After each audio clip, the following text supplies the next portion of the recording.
Tonight, before you drift into sleep, try to imagine something very strange. A person in pain is given a pill that contains absolutely no active medicine at all. No painkiller, no special chemical, no medical miracle, just a fake pill. And yet, something strange begins to happen. Their pain starts to soften, their heartbeat slows, their anxiety eases. The body begins to feel lighter somehow. And perhaps the most astonishing part is this. This is not a simple deception, nor merely imagination. The brain and body truly begin to change, simply because a human being believes healing is coming. Perhaps this is one of the quietest mysteries of the human mind. That hope can sometimes become biology. Carl Gustav Jung once believed that the human psyche was far deeper than anything visible on the surface of consciousness. Beneath our daily thoughts, the unconscious quietly continues shaping emotions, the body, pain, and even the human capacity to heal. And perhaps the placebo effect is one of the rare moments when modern science briefly touches that mystery. Tonight, we will slowly enter a gentle journey together to explore why belief can soothe pain, expectation can change the brain, and the feeling of being cared for can sometimes heal people more deeply than they realize. You will discover why the brain can create its own pain medicine inside the body, why a gentle doctor can influence recovery, why placebo still works, even when people know it is placebo, and why symbols, rituals, hope, and feelings of safety possess real biological power, but deeper than science. This story is really about something profoundly human, that our bodies are always listening to what the mind believes. Perhaps that is why gentle words can calm someone down, why a hug can ease a child's pain, why a feeling of safety can slowly quiet the nervous system in the darkness. And perhaps healing sometimes begins long before medicine ever enters the bloodstream. If you enjoy stories that explore the depth of the human mind, the psychology of Carl Gustav Jung, the mysteries of the brain, and gentle journeys designed to help you relax before sleep, then welcome to Stories for Sleep. Take a quiet moment to subscribe to the channel and continue walking beside these slow, reflective, deeply healing stories in the nights ahead. And now, let the lights grow softer, let the mind slow down, and together, let us step into one of the strangest mysteries of being human, a place where belief, hope, and the unconscious quietly transform the body from within. What is the placebo effect? Perhaps one of the strangest things about being human is that our bodies do not respond only to the real world. They also respond to what we believe is real. Imagine a quiet hospital room late in the evening. Soft lights, faint footsteps echoing through the hallway. A patient sits silently on the bed with a dull ache that has lasted for days. They are exhausted, anxious, and beginning to feel as though their own body is turning against them. Then a doctor enters the room. A pill is gently placed into the patient's hand. A calm voice says, "This medicine will help you feel better." The patient swallows the pill with a small flicker of hope. A few minutes pass, and then something strange begins to happen. The pain softens, breathing slows, anxiety fades. The body begins to feel lighter. But later, scientists discover that the pill contained no healing substance at all. No morphine, no painkiller, no sedative. Only a harmless sugar pill. And that is where one of the deepest mysteries of the human mind begins. The placebo effect, a strange phenomenon in which the body truly changes, simply because a person believes healing is near. What is remarkable is that placebo is not a simple trick. It is not pretending, not a weak fantasy of the mind. Carl Gustav Jung might have said that this phenomenon reveals something modern people often forget. The mind and body were never truly separate.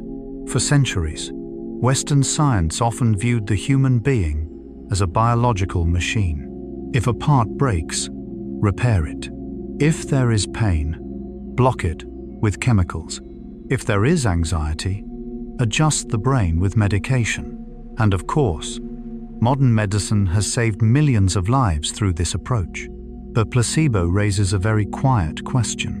What if belief itself can change the biology inside the body? What if hope is not merely an emotion, but a genuine biological signal?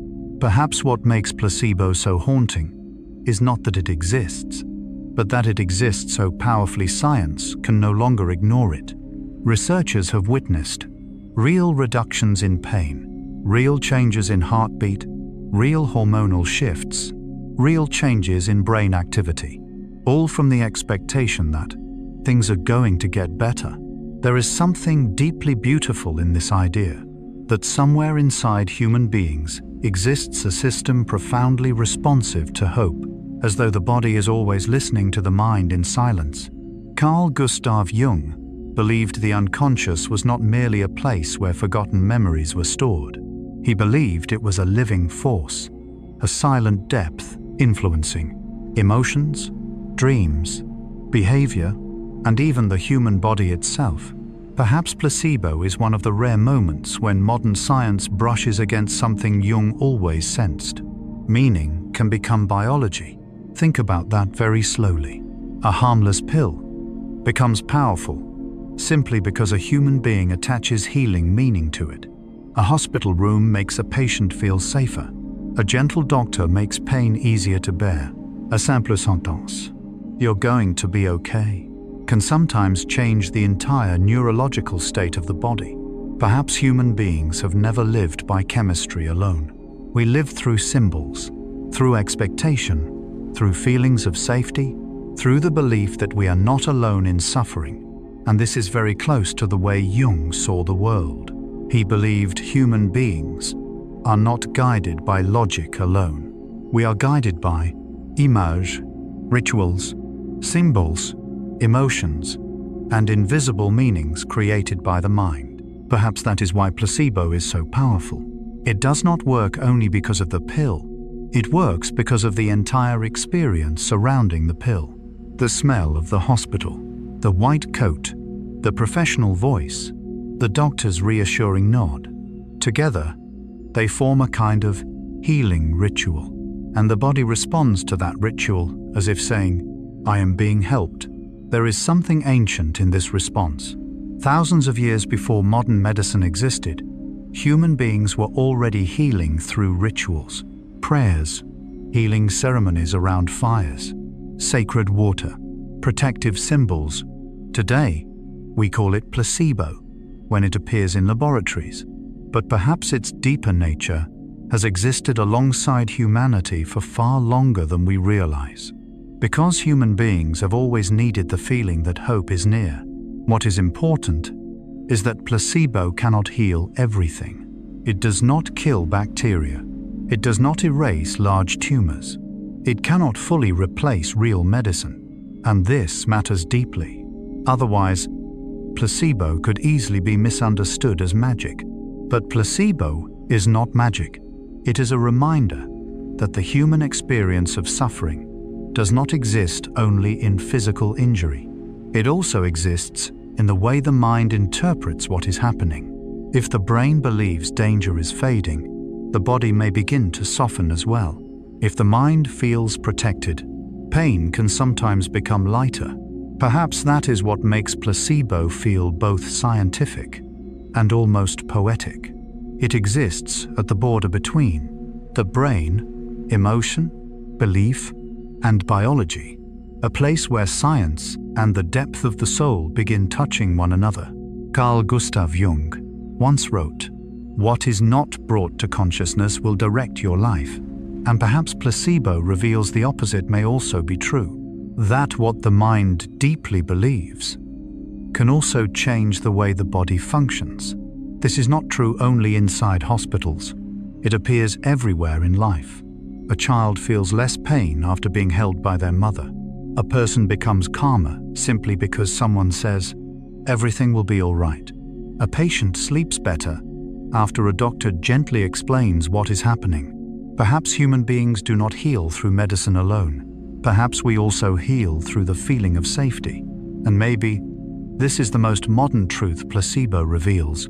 The human body is not a cold machine. It is a living system profoundly sensitive to hope, connection, meaning, and the feeling of being cared for. There is something deeply moving about the body responding to hope, as though somewhere inside every human being there remains a part that still wants to continue living, still wants to recover, still listens for the possibility that things can become better. Carl Gustav Jung might have seen this as evidence that the soul and body are always speaking quietly to one another. A slow conversation most people never notice, but sometimes a fake pill accidentally reveals the secret. Tonight, as you lie quietly in this gentle darkness, try thinking about that very slowly, that perhaps inside your body right now, the mind is still quietly influencing every heartbeat, every breath, and every tiny sensation. Perhaps hope is not merely a fragile emotion. Perhaps it is a very real biological signal. And perhaps healing sometimes begins not with medicine, but with the moment a human being feels heard, protected. The brain creates its own painkillers inside the body. And perhaps this is where our story becomes even stranger. Because if placebo were merely imagination, then why would the body change in real ways? Why can a pill with no active medicine still reduce pain? Why do heart rate, hormones, and even brain activity change simply because a person believes they are being healed? For many years, scientists were haunted by these questions as well, until modern brain scanning technology began revealing a truth that almost seemed impossible to believe. When human beings expect recovery, the brain truly begins creating its own medicine inside the body. Not magic, not fantasy, but biology. A hidden response where hope becomes chemistry. And perhaps this is one of the most beautiful discoveries science has ever made about human beings. That inside each of us, there exists a silent system, always listening to the beliefs of the mind. When a person feels that help is near, when they believe things are going to be all right, the brain may begin releasing endogenous opioids, natural pain-relieving substances that function similarly to morphine. Think about that very slowly. The human body does not merely wait passively to be healed from the outside. It also possesses the ability to participate in its own healing, as though somewhere deep within the nervous system, the body is constantly asking, "Am I safe now?" And when the mind quietly answers, "Perhaps," the brain begins to soften. Pain begins to decrease. The nervous system lowers its guard. Brain regions associated with suffering begin changing their activity. This makes placebo completely different from what many people once believed. It is not fake. It is not a simple deception. It is a real biological response activated by expectation. Carl Gustav Jung likely would not have been surprised by this. Throughout his life, Jung tried to show that the human psyche was far more powerful than science of his time imagined. He believed the unconscious was not merely a storage place for memories. It was a living system constantly interacting with the body. Dreams could influence emotion. Symbols could alter behavior. Belief could shape an entire mental state.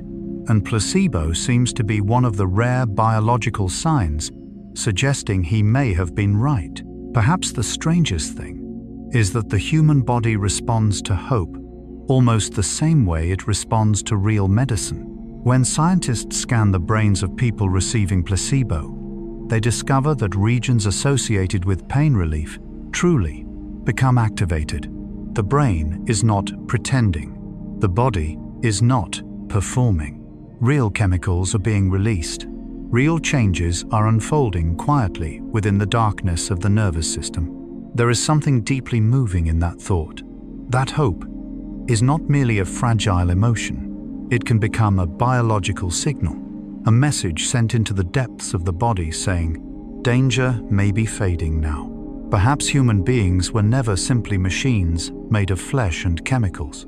We are creatures of meaning. A gentle word can calm someone down. A hug can reduce a child's pain. A safe voice can soothe a nervous system overwhelmed by fear. And perhaps all of these are forms of natural placebo human beings have given one another long before modern medicine ever existed. Carl Gustav Jung once wrote, "The meeting of two personalities is like the contact of two chemical substances. If there is any reaction, both are transformed." Perhaps this is true of healing as well. When human beings feel cared for, heard, protected, something begins changing deep inside them. Not entirely visible, not easy to measure with the eyes, but real enough to transform the body. This shakes one of the oldest beliefs of the modern world, that body and mind are separate things. For centuries, people tried dividing everything into separate parts. The body is matter, the mind is thought, emotions are vague, while biology is reality. But placebo seems to stand directly at the border between these things, whispering, perhaps they were never truly separate. There is a beautiful image hidden inside the brain during placebo.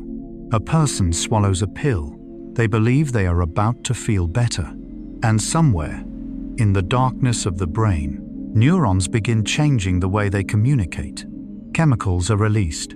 Pain signals begin softening, as though the entire body is listening to hope itself. Perhaps this explains why the feeling of safety matters so deeply to human beings. When we are afraid, the body tightens, the heart beats faster, muscles tense, the brain enters a state of alertness. But when we feel safe, everything changes. Breathing deepens, pain softens, the nervous system slowly relaxes. Placebo, in some way, may simply be the biological response to the feeling. Perhaps I no longer have to fight alone. And this is what makes the placebo story feel so profoundly human. Because deep inside, perhaps what the body searches for is not only medicine, but the signal that things may become okay again. Carl Gustav Jung once said, "People will do anything, no matter how absurd, in order to avoid facing their own souls." Yet placebo suggests the opposite may also be true, that when human beings begin trusting, connecting, and feeling hope, the soul itself may become part of healing, not in a mystical sense, but in a deeply biological one. Perhaps this is what makes placebo feel both scientific and almost poetic, because it reminds us the body is not entirely cold like machinery. It is sensitive to belief, atmosphere, care, expectation, and the feeling of being valued. A patient may feel better simply because a doctor sits down and truly listens. A child may feel less pain after hearing, "It's okay, Mom is here." An elderly person may sleep more peacefully simply because they know someone will visit tomorrow. Perhaps healing always begins with safety before it becomes chemistry, and then chemistry follows afterward. That may be the most extraordinary part. Hope does not replace real medicine. Placebo cannot cure every illness, but it reveals that human suffering does not exist only in physical injury. It also lives in the way the brain understands what is happening. If the brain believes danger is decreasing, the body may begin responding differently. And this makes human beings extraordinary creatures. We do not live only in the physical world. We also live in the world of meaning. A negative prophecy can fill someone with anxiety for days. A single encouraging sentence can transform an emotional state. A small spark of hope can sometimes help someone endure one more impossibly difficult day. Perhaps that is why placebo is so powerful, because it touches the deepest part of being human, the ability to believe recovery is possible. Carl Gustav Jung believed that beneath every human pain exists an impulse moving toward wholeness, a part of the soul forever trying to restore balance. Perhaps placebo is the moment the body begins responding to that impulse, as though inside every human being there is always a tiny voice whispering, "Keep living." Tonight, as you rest quietly in this gentle darkness, try thinking about that very slowly. That somewhere inside your brain right now, billions of neurons are still quietly speaking to one another. Tiny electrical signals moving through the darkness of the mind, chemicals being released, emotions influencing the body in ways you never fully notice. And perhaps hope was never merely a fragile emotion. Perhaps it is one of the oldest healing mechanisms human beings have ever carried within themselves. A strange ability where the mind whispers to the body, "Perhaps we are going to be all right," and the body quietly begins believing it. Symptoms do not come only from the body, but also from the way the brain interprets, and perhaps this is where the story of placebo begins moving deeper into a very quiet question. If the brain can release its aura, pain-relieving chemicals inside the body, then what does that truly mean about the way human beings experience pain? Is pain merely a physical signal, or is something else happening in the darkness of the mind? Because as scientists studied placebo more deeply, they slowly began realizing a strange truth. Human beings do not experience the world directly like machines. We always experience reality through the way the brain interprets it. At first, this sounds simple, but if you sit with the thought long enough, it almost changes the entire way we understand pain, illness, and even ourselves. Imagine two people suffering the exact same injury. One becomes terrified, convinced that something is seriously wrong. The other feels safe, believing recovery will come soon. Even though the physical damage is similar, their experience of pain may become completely different. Because pain does not exist only where the body is injured. It is created inside the brain. The brain decides how dangerous something feels, how much attention it deserves, and how much pain a human being ultimately experiences. And placebo seems to reveal this in a very gentle way. When the brain believes, "I am being healed," the sensation of pain can genuinely decrease. Not because the injury disappears immediately, but because the brain begins interpreting the situation differently. Danger decreases, alertness decreases, and the experience of pain changes with it. Carl Gustav Jung once wrote, "Everything that irritates us about others can lead us to an understanding of ourselves." Perhaps this is true of pain as well, because so much of what human beings feel does not come only from the outside world, but from the way the mind understands that world. A single sentence can hurt someone for years. A memory can make the heart race even when the danger passed long ago. A fear about the future can exhaust the body even when nothing has actually happened yet. The brain does not respond only to reality. It responds to the meaning human beings attach to reality. And that is where placebo becomes both scientific and almost philosophical. For centuries, people believed pain was entirely physical. If you are injured, you feel pain. If the body has a problem, suffering follows.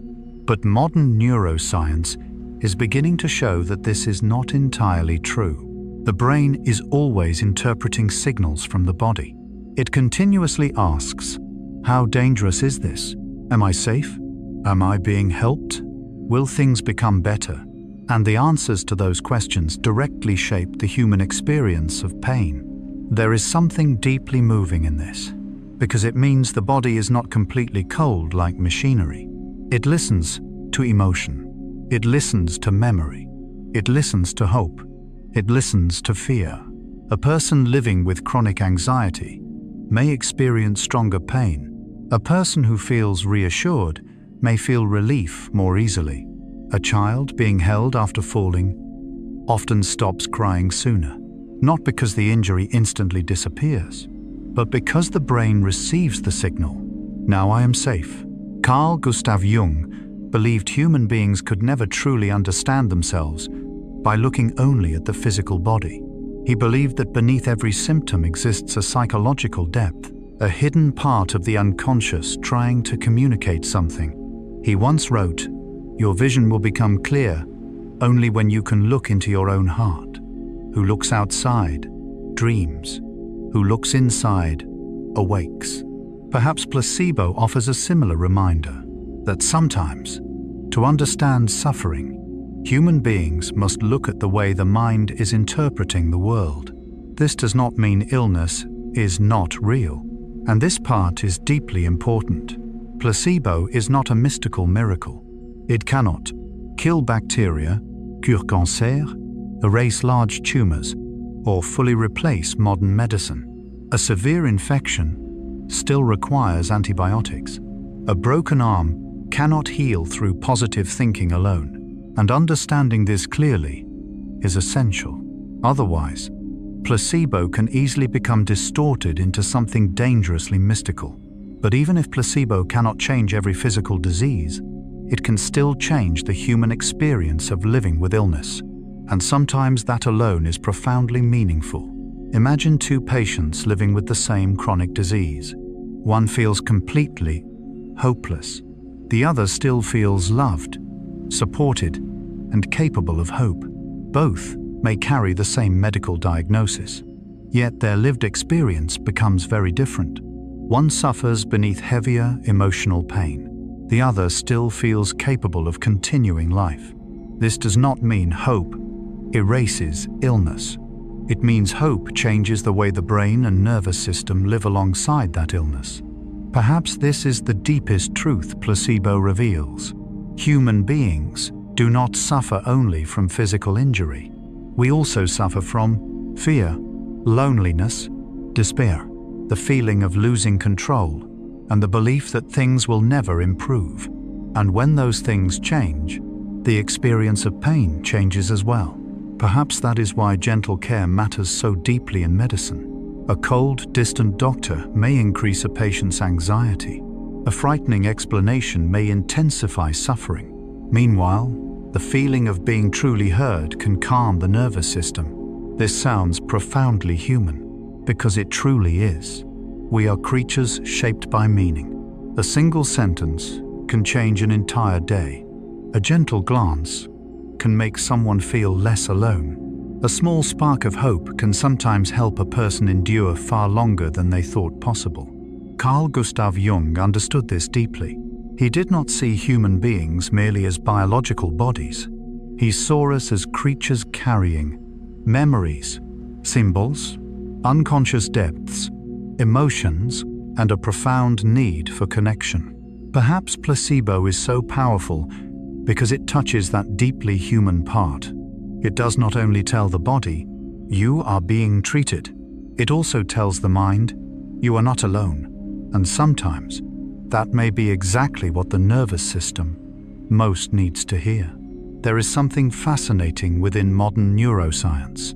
The brain does not merely respond to the present moment, it constantly predicts the future. If the brain believes danger is coming, the body begins preparing itself even before anything happens. But if the brain believes, "I am going to recover," the nervous system begins responding differently as well. Perhaps placebo is the result of this predictive ability. The brain changes the experience of pain because it believes help is near.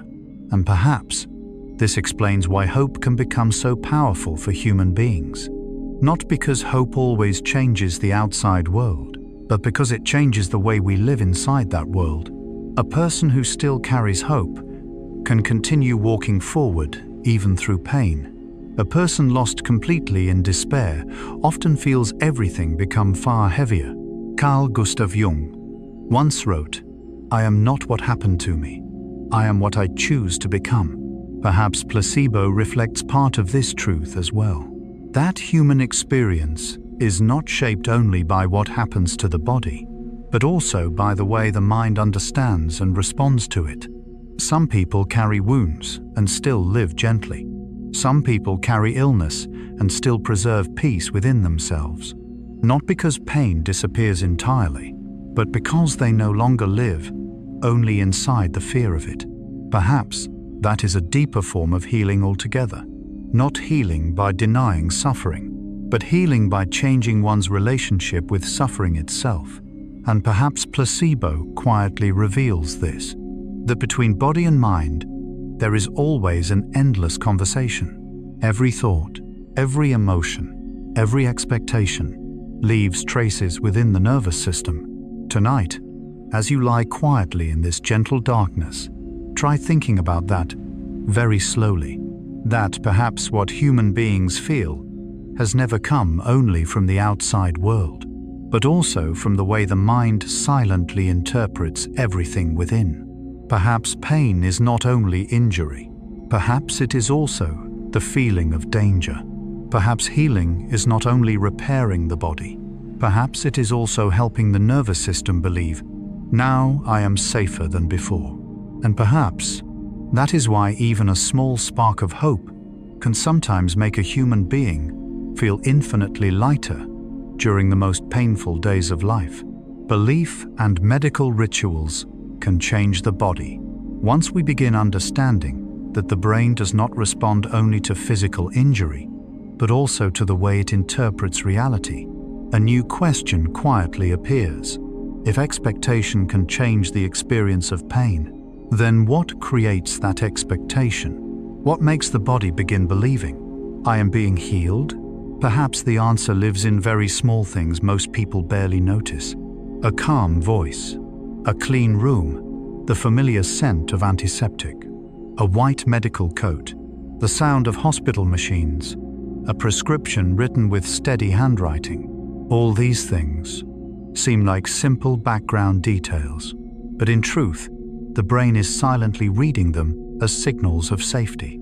And this is where the placebo effect becomes far deeper than the simple image of a fake pill, because placebo does not exist only inside the pill. It exists within the entire healing ritual surrounding it. Carl Gustav Jung once wrote, "Man and his symbols. Perhaps all human life is guided by symbols in ways we rarely notice. A flag is not merely fabric. A wedding ring is not merely metal. A prayer is not merely sound. And a white medical coat is not merely clothing. It is a symbol of knowledge, of healing, of the hope that someone knows how to help us through suffering." Perhaps that is why the mere presence of a medical environment can already change the way the body responds. Imagine someone entering a hospital filled with anxiety. Their heart races. Their body tightens. They fear something may be terribly wrong inside them. But then, a doctor appears and says calmly, "We are going to take care of you." No medicine has been given in that moment.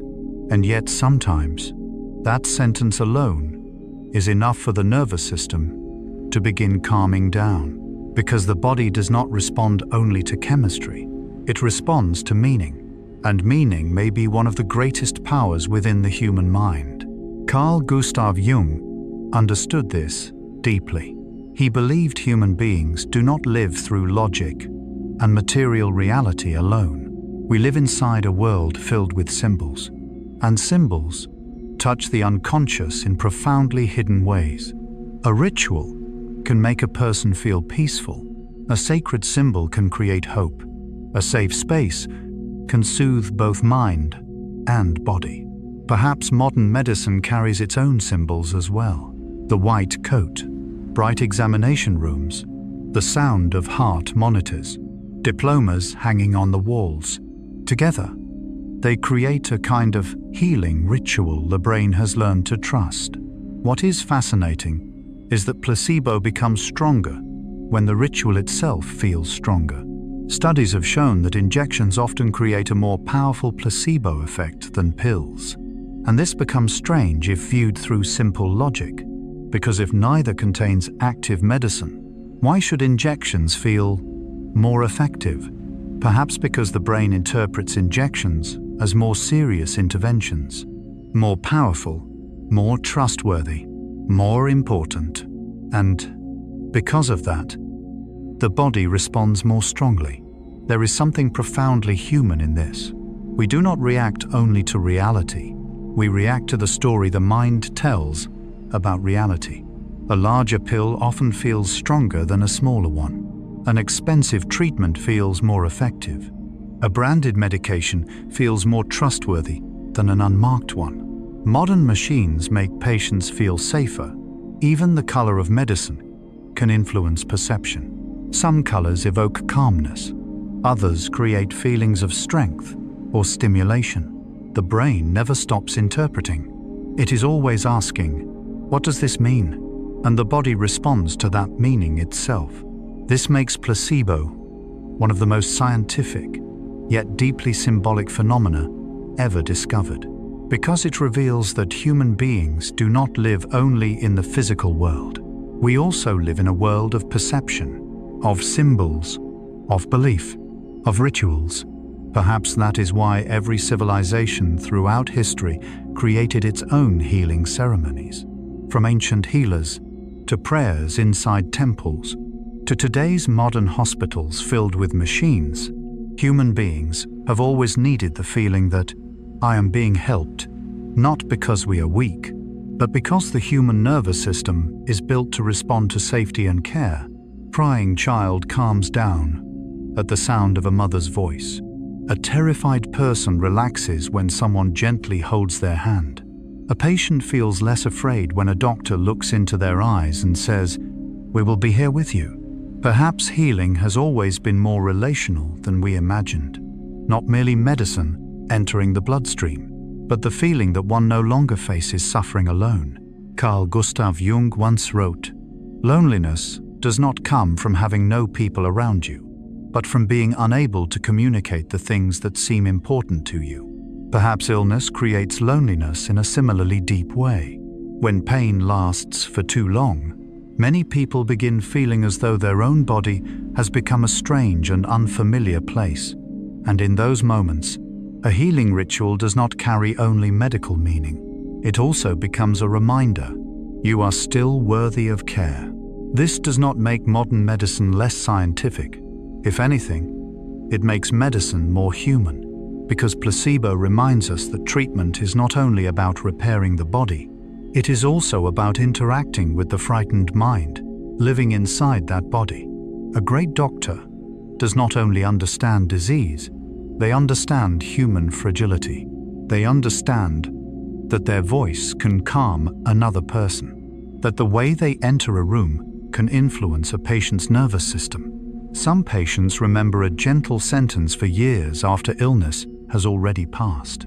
Because sometimes, the most healing thing is not medicine, but the feeling of being seen as a human being, rather than merely a case. Placebo reveals this very quietly, that the body responds not only to chemical molecules, but also to the experience of being cared for. Perhaps this is why rituals have always mattered to humanity. Wedding ceremonies, funerals, prayers, rites of passage, all of them help the mind understand something important is happening. And in medicine, the ritual of treatment does something similar. It tells the body, now the process of healing begins. Strangely enough, even modern technology becomes part of healing symbolism. MRI machines, heart monitor screens, surgical robots, the cold blue lights of an operating room. Together, they create the feeling that something powerful is protecting me, and that feeling truly changes the experience of illness. Perhaps placebo is not the weakness of the mind, as many people assume. Perhaps it is evidence that human beings are creatures profoundly sensitive to meaning, a species in which belief can reach all the way into the nervous system. A sentence can intensify pain. A reassurance can soften suffering. A cold environment can increase tension. A warm environment can support recovery. And none of this is less scientific. It simply reveals that the science of being human is more complex than we once believed. Carl Gustav Jung always believed the deepest parts of human psychology often existed beyond simple logic. He believed the unconscious responds powerfully to symbols and rituals, Perhaps placebo is where science accidentally glimpses this truth through brain scans and biological data, that symbols do not live only in poetry or religion. They also live within the body itself. Tonight, as you rest quietly in this gentle darkness, try thinking about that very slowly, that perhaps throughout your entire life, your body has been silently responding to the meaning surrounding it. A safe room, a gentle voice, a glance that makes you feel understood, a small ritual that calms the mind. Perhaps human beings have never healed through chemistry alone. Perhaps we also heal through the feeling of safety, symbols, kare, and the belief that someone is trying to help us through suffering. And perhaps that is why a comforted soul can sometimes help the body slowly soften in silence as well.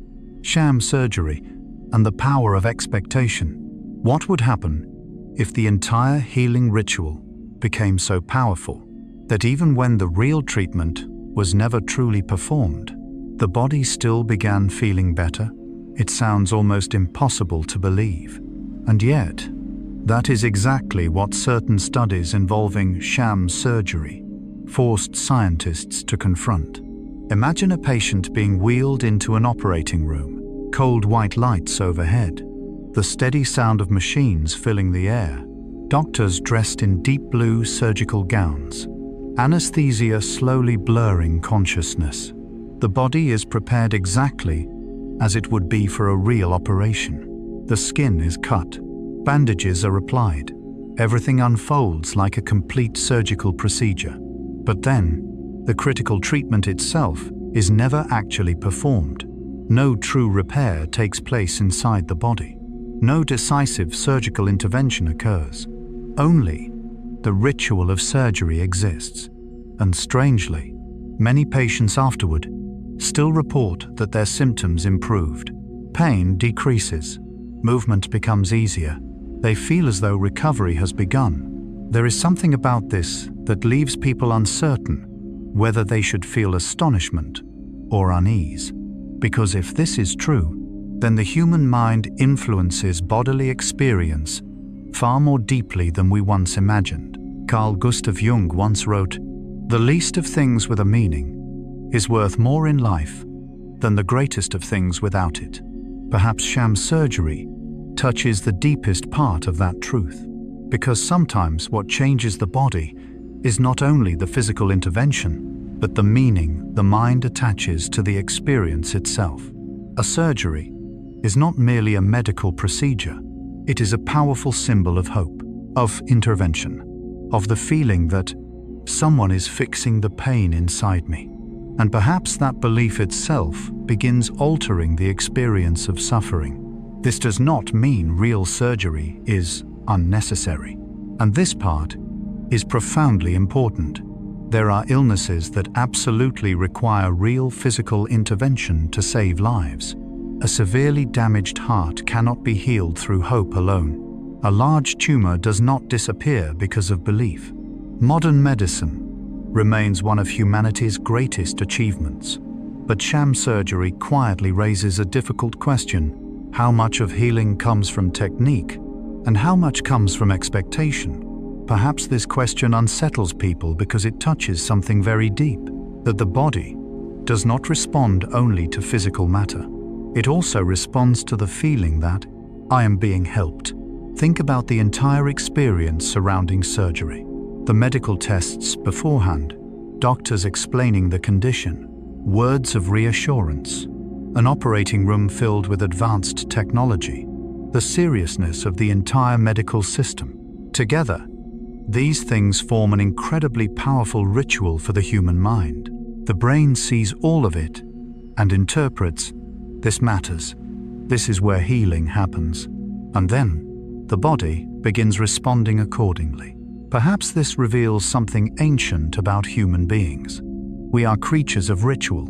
For thousands of years, human beings have always healed through ceremonies, prayers, healing rituals, drums, incense smoke, holy water, gatherings around firelight. Today, the modern operating room may simply be the scientific version of that same ancient instinct. a place where people believe healing is taking place.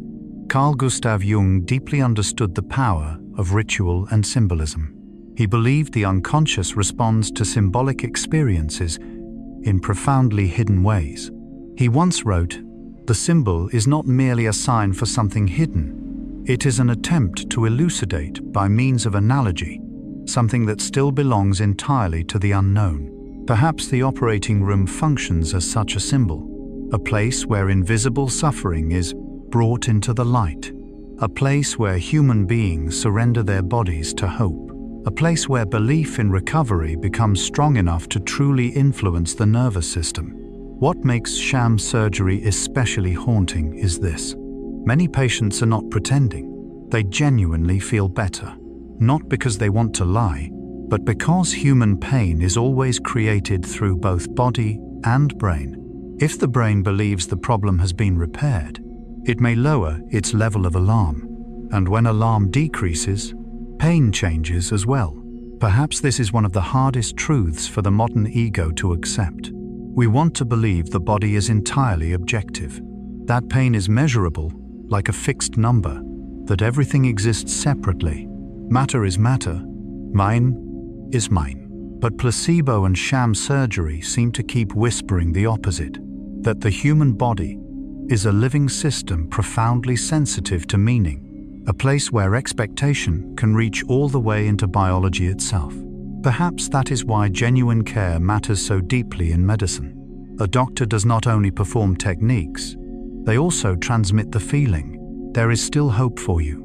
And this does not make medicine less scientific. If anything, it makes the science of humanity more complete. Because human beings were never merely bodies. We are also memories, emotions, beliefs, fears, and a profound need to feel safe. A patient entering surgery does not carry only disease. They also carry panic, fragility, fear of death, the hope of continuing to live, and all of these things enter the healing process together. Carl Gustav Jung once wrote, "Knowing your own darkness is the best method for dealing with the darknesses of other people." Perhaps a truly gifted healer does not only understand technique, they also understand the darkness inside the human soul. They understand that sometimes patients need healing for fear itself, not only for symptoms. And perhaps placebo becomes so powerful because it touches that ancient fear directly. The fear that no one can help me. When the ritual of treatment appears, the body begins feeling, perhaps I am going to be okay. And sometimes, that feeling alone is enough to change the nervous system. There is something deeply sad, yet strangely beautiful, about this phenomenon. It reveals how fragile human beings truly are. We respond to the eyes of others, to tone of voice, to symbols, to hope, to the feeling of being cared for. One person may suffer more simply because they feel abandoned. Another may endure pain more easily simply because they know someone is beside them. This is not weakness. It is human nature. We are neurosocial creatures. The nervous system constantly reads the surrounding environment to determine, am I safe? And if the answer becomes yes, the body begins shifting into recovery. Perhaps this is what sham surgery truly reveals. Not that surgery is unimportant, but that healing has always involved more than technique alone. It also includes expectation, belief, care, feelings of safety, and the experience of being supported. Carl Gustav Jung might have said that modern people often forget the symbolic depth of life. We believe ourselves completely rational, yet the unconscious continues living beneath the surface, still responding to rituals, still searching for hope, still needing the feeling that suffering carries meaning.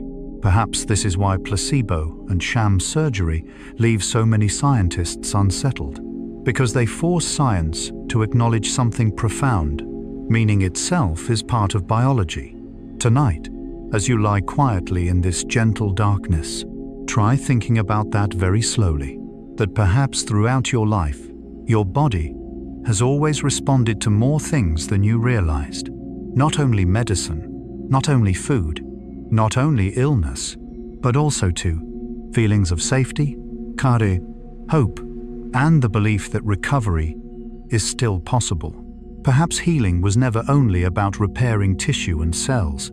Perhaps it is also the moment the mind begins believing, someone is trying to help me keep living, and sometimes that belief alone can soften part of the darkness living inside the human body. Placebo does not need deception to work.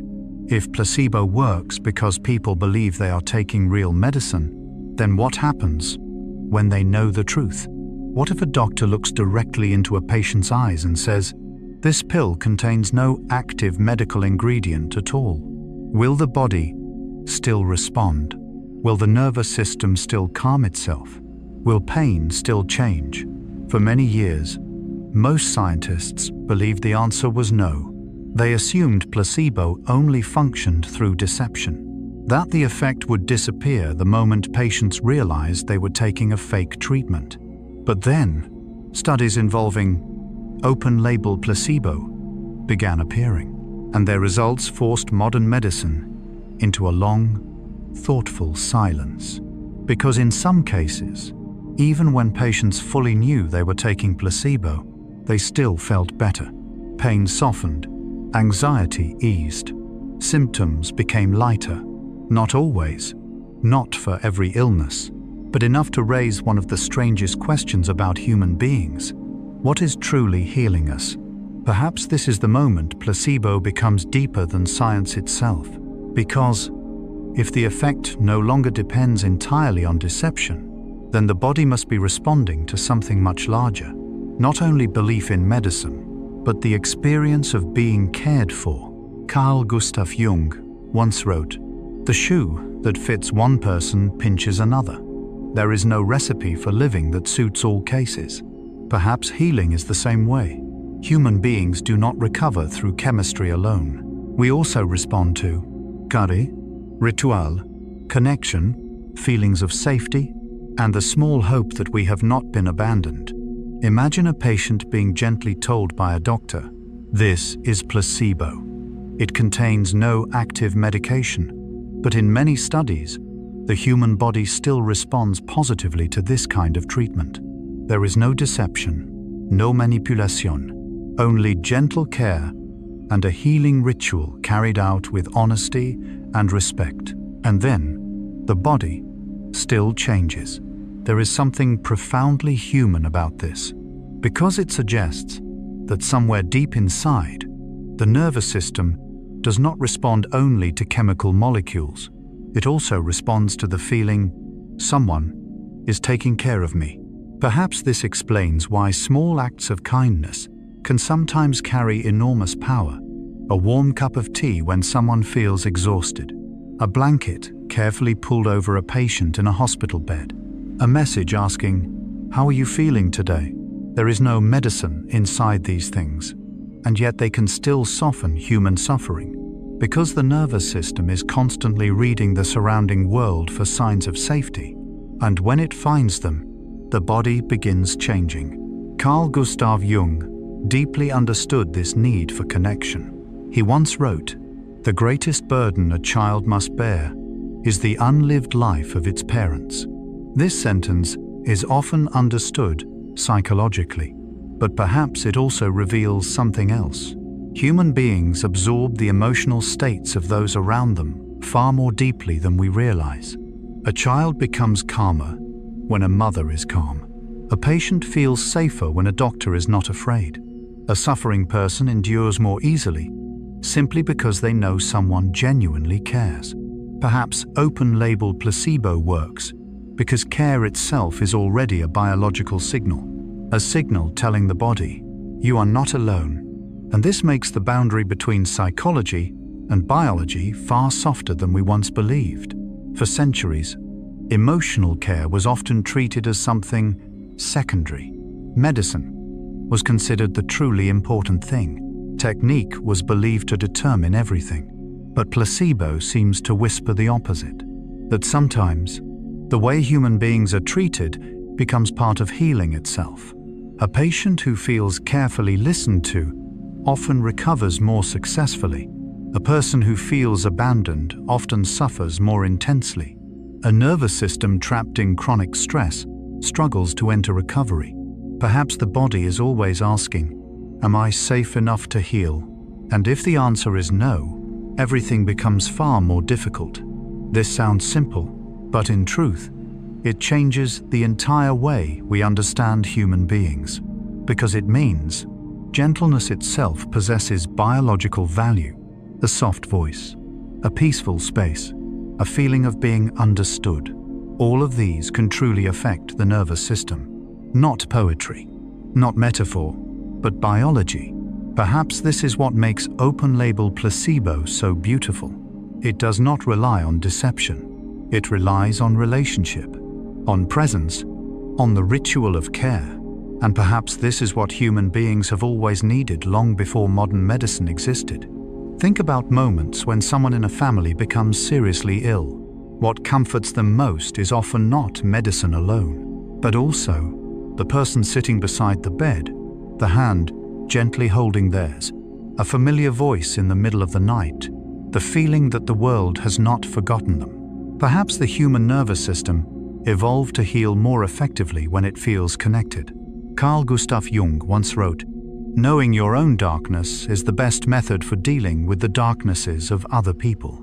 Perhaps true care begins here, not in trying to fix someone as quickly as possible, but in being present enough that they no longer suffer alone. Open-label placebo reveals this quietly. It shows that the healing ritual does not entirely depend on whether a patient is deceived. It depends on the total experience of being cared for, being listened to, being supported, being placed inside an environment, carrying the meaning of recovery. There is something deeply sad in realizing how many modern people live without these things. We move quickly, work endlessly. Many carry pain silently for years without anyone noticing.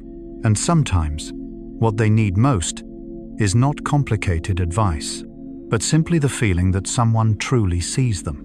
Perhaps open-label placebo becomes powerful because it awakens something ancient inside the nervous system, a deeply old experience. Someone is trying to help me, and the body responds to that.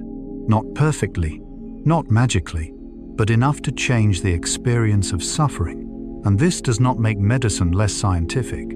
If anything, it makes medicine more complete, because human beings were never only collections of cells and chemical reactions. We are also memories, emotions, expectations, and a profound need to be loved. Carl Gustav Jung always believed much of human suffering comes from separation. Separation from oneself, from emotion, from others, from meaning. Perhaps true healing always begins when connection returns. A small connection between one human being and another, between mind and body, between hope and an exhausted nervous system. Tonight, as you rest quietly in this gentle darkness, try thinking about that very slowly, that perhaps your body has never responded only to medicine. Perhaps it also responds to gentleness, feelings of safety, familiar rhythms, and the experience of being cared for with sincerity. Perhaps human beings heal not only through what enters the bloodstream, but also through what enters the mind. A sentence that brings peace, a moment that makes you feel understood, a small ritual reminding you, you are still worthy of care. And perhaps that feeling itself has always been one of the oldest medicines humanity has carried within since the very beginning. The nocebo effect, the dark side of placebo, a truth that is far less gentle. If positive expectation can help heal the body, then what happens when human beings begin believing in something terrible? If hope can make the body feel lighter, can fear also make the body suffer more deeply?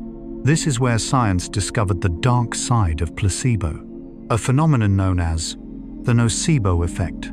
If placebo is the way belief creates relief, then nocebo is the way negative expectation creates suffering. It sounds frightening, and yet it is also profoundly human. Imagine a patient being given a completely harmless pill, not poisonous, no real side effects, nothing chemically dangerous at all. But before taking it, they are warned. This medication sometimes causes dizziness, nausea, or headaches. And then, after swallowing the pill, they genuinely begin feeling dizzy. A dull headache appears. The stomach becomes uneasy. The body starts reacting as though danger is truly happening. Even though chemically, nothing harmful exists inside the pill, there is something about this that forces people to stop and think, because it means the brain does not only create healing, it can also create suffering. Carl Gustav Jung once wrote, "Until you make the unconscious conscious, it will direct your life, and you will call it fate." Perhaps nocebo is one of the clearest examples of this truth, because so much human suffering does not begin in external reality, but in what the mind believes is about to happen. The human brain does not only react to the present moment, it constantly predicts the future. If the brain believes this is dangerous, the entire body begins changing. The heart beats faster, muscles tighten, stress hormones flood the bloodstream, the nervous system enters a state of alertness. And then, the experience of suffering genuinely becomes stronger. Perhaps the most frightening thing about nocebo is this: it happens to human beings every day without them realizing it. A person reads frightening medical information online for hours, and suddenly begins feeling symptoms in their own body. A negative prediction haunts someone for years. A sentence heard in childhood, "You will never be good enough," continues shaping self-worth long into adulthood. Perhaps the human mind is more fragile than we imagine, but at the same time, far more powerful than we realize, because expectation does not remain trapped inside thought alone. It reaches down into the nervous system, into the heartbeat, into the muscles, into the very way the body experiences pain. Carl Gustav Jung understood this deeply. He spent much of his life exploring the darkness inside the human psyche. Not evil in a simple sense, but the unconscious realm of fear, anxiety, wounds, and all the things people avoid confronting. He called this realm the shadow, and perhaps nocebo is one biological expression of that shadow, a place where fear does not exist only as thought, but becomes a real sensation inside the body. Carl Gustav Jung once wrote, "One does not become enlightened by imagining figures of light, but by making the darkness conscious." Perhaps this is true of suffering as well, because often what hurts human beings most is not reality itself, but the fear of reality, not the pain of the present moment, but the feeling that this is only going to become worse. The brain constantly tries protecting human beings by predicting danger. This mechanism helped our ancestors survive. A strange sound in the forest, immediate alertness. A sign of illness, instant preparation. But in the modern world, this survival system can become overly sensitive. Human beings begin fearing things that have not even happened yet, and the body responds to those fears as though they are already real. Perhaps this is why chronic anxiety exhausts the body so deeply. A person constantly living in the state, "Something terrible is about to happen," forces the nervous system into near-constant vigilance. And then, pain intensifies, sleep worsens, the body grows more exhausted. Recovery becomes more difficult. Nocebo does not exist only in hospitals. It appears quietly throughout countless corners of human life. Repeated criticism, an environment filled with fear, a childhood lacking safety. All these things can leave fingerprints inside the nervous system.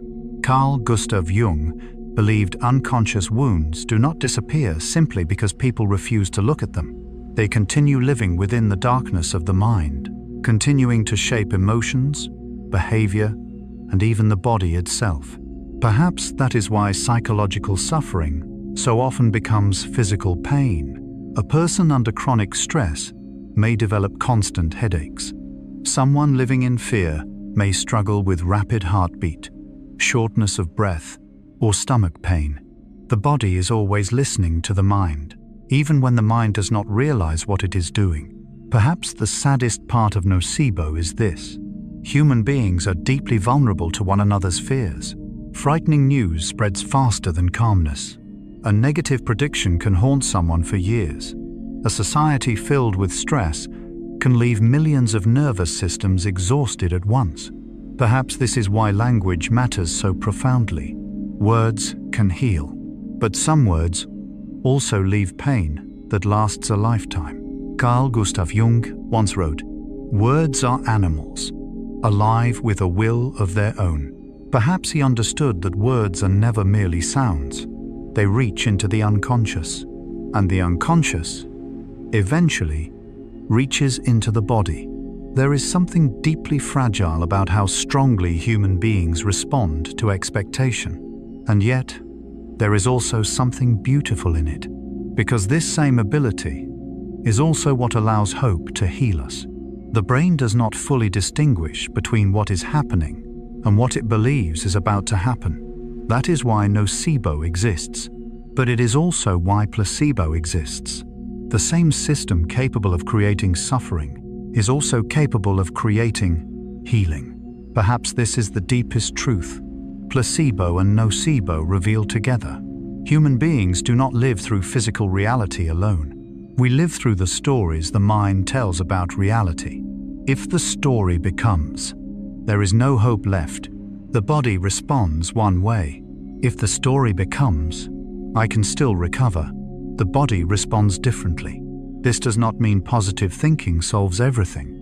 Not every suffering disappears through belief alone, and it would be deeply cruel to tell a seriously ill person, "You just need to think more positively." No, human beings are far more complex than that. But perhaps what truly matters is this: the mind and body are always speaking to one another, and the things we repeatedly tell ourselves truly leave traces inside the nervous system. Perhaps this is why gentleness toward oneself matters so deeply. A person constantly saying, "I am weak, I am worthless, I will fail," may unknowingly create a kind of long-term psychological nocebo, while even a small spark of hope can sometimes calm the nervous system, not because life instantly becomes perfect, but because the body finally receives the signal, "Perhaps I am still safe." Tonight, as you lie quietly in this gentle darkness, try thinking about that very slowly, that perhaps the human mind is like a deep ocean. Thoughts floating near the surface may seem small, yet their ripples still travel all the way to the bottom. A lingering fear can make the body heavier. A small hope can soften the breath. One sentence can become darkness, but another sentence can become light. And perhaps that is why human beings must learn to listen to their own minds with greater gentleness. Because the brain does not only create suffering, it is also quietly listening to everything we believe about ourselves and this life. The brain is a prediction machine. Why does the human brain react so strongly to things that have not even happened yet? Why can a single thought about the future make the heart beat faster? Why can one frightening prediction leave the body exhausted for days? And why can even a tiny spark of hope sometimes make someone feel lighter during the darkest moments of life? Perhaps the answer lies within a strange truth about the human brain. The brain does not live only in the present. It is always trying to predict what will happen next. For many years, people imagined the brain as something like a camera. The world happens outside, and the brain simply records it. But modern neuroscience is slowly revealing the opposite. The brain functions more like a prediction machine than a recording device. It constantly asks, what is about to happen? Am I safe? Is danger approaching? Will I suffer more? Or will I recover? And then, the brain adjusts the entire body based upon those predictions. Carl Gustav Jung once wrote, "We cannot change anything unless we accept it." Perhaps this is true not only of the soul, but also of the way the brain itself functions. Because before the body responds to the world, the brain has already tried to understand and predict that world first. Imagine walking alone at night. You hear footsteps behind you, just a small sound, but immediately, the body changes. The heart beats faster, breathing shortens, muscles tighten. The brain does not yet know whether danger is truly present, but it predicts the possibility of danger, and the body reacts before reality is fully confirmed. This is how human beings survived for hundreds of thousands of years. The brain always tries to move several steps ahead of the present moment. But this same mechanism is also what makes human beings suffer from things that have not yet happened. A person worrying about the future may lose sleep for many nights. A frightening diagnosis can exhaust the body before illness even progresses. A painful memory teaches the brain to predict this will happen again, and then the nervous system remains trapped in prolonged defense. Perhaps this is what placebo and nocebo truly reveal. Not only that belief influences the body, but that the body is always responding to what the brain believes is about to happen. If the brain predicts danger, the body becomes tense. If the brain predicts recovery, the body softens, and this influences nearly everything: pain, emotions, hormones, neurotransmitters, sleep, heart rhythm, and the ability to recover. Perhaps human beings have never lived in the present as fully as we imagine. A great part of life is spent inside futures created by the mind. Carl Gustav Jung understood this deeply. He believed the unconscious does not only preserve memories of the past, it also continuously creates images of the future. Dreams, fears, symbols, vague intuition, all are ways the mind attempts preparing for what may come next. He once wrote, "The unconscious is not just evil by nature, it is also the source of the highest good." Perhaps the ability to predict is like that as well, both a gift and the source of much suffering. Because through prediction, human beings avoid danger. But because of prediction, we also fear things that have never happened. There is something deeply sad about how many people spend nearly their entire lives waiting for disaster. Their brains constantly predict, "I will fail. Everything will go wrong. No one truly loves me. The pain will never end." And slowly, the body begins responding to those predictions as though they are reality. Stress becomes the default state. The nervous system rarely fully rests. Sleep grows heavy. Emotions become easier to exhaust. Perhaps this is why hope matters so profoundly to human beings.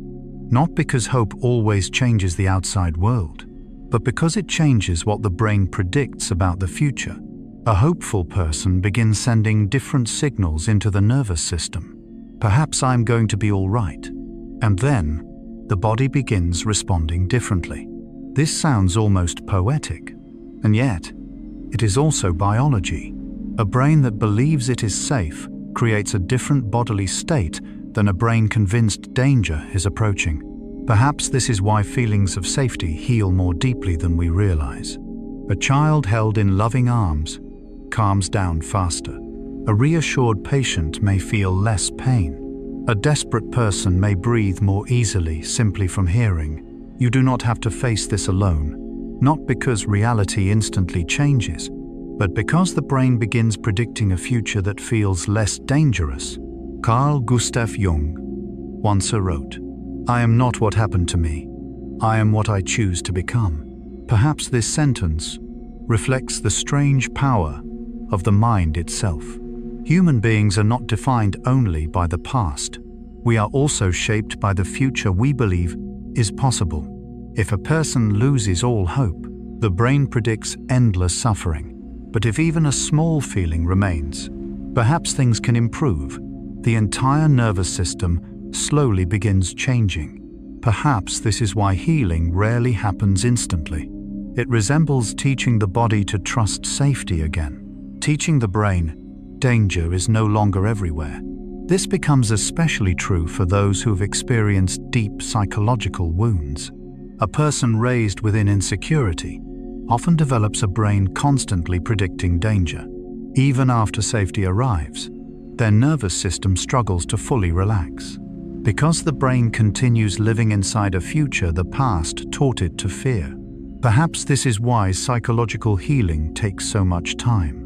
Not only to understand what happened, but also to slowly change the way the brain predicts life itself. From "the world is always dangerous" to "perhaps I can still be safe." Placebo works partly through this mechanism as well. When someone believes treatment will help them recover, the brain begins predicting less suffering, and then the nervous system responds accordingly. Nocebo functions the same way. If the brain believes danger is coming, the body begins entering genuine stress. Perhaps this is the deepest realization modern neuroscience is slowly uncovering. Human beings do not respond only to the present moment.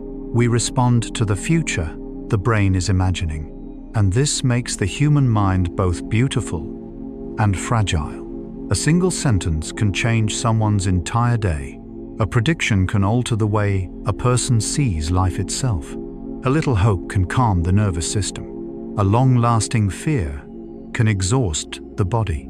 And perhaps that is why human beings have always needed healing stories. Stories that help the brain imagine a gentler future.